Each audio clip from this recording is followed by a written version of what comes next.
Okay, this is final part, part 4, where we look at the discussion and conclusion. So we've come up with variables, we came up with a name and a hypothesis, we came up with a method, we tested it, we got results, we analysed those results and found some patterns, and then we're going to try and evaluate what those patterns mean.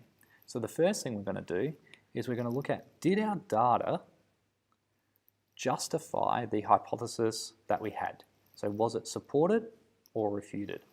Now, in this case, the data supported our original hypothesis because as the temperature went up, the dissolving time decreased.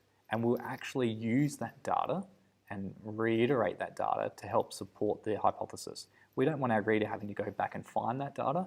We're just going to summarize that data in here to justify our hypothesis.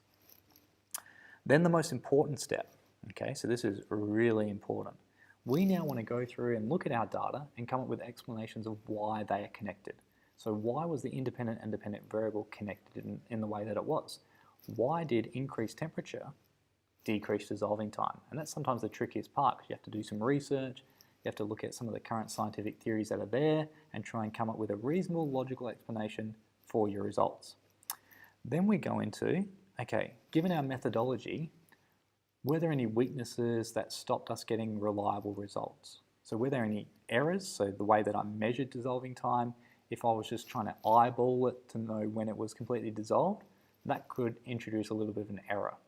Now, we're not going to go into errors in this one, but we will be in an upcoming video, but just be aware that this is a section where you're trying to identify any errors that might have happened in the method and then how it would have affected your results. And finally, now that you understand that those potential errors, what improvements would you make to your method if you could do it again? Okay?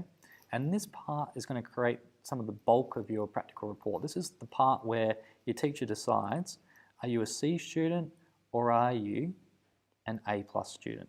Okay, that real deep analysis of the evidence, analysis of the data, drawing conclusions that are logical. Okay, so this is the part where you want to spend majority of your time if you want that A+. And finally, we go on to a conclusion. And in our conclusion, basically we just summarize the main finding, that relationship between those two variables, and we then basically come up with, are there any real world applications? So knowing this connection, could we do something different in the real world to make money, save money, cure something? So this is where we sort of bring it back to why we're doing it. Okay. Hopefully that all helped, and it's going to help you write practical reports and understand the basis of why we work scientifically. If it did, give it a thumbs up. If there's anything I missed that you want me to go back over, put it in the comments box. Make sure you subscribe, thumbs up. Catch you later.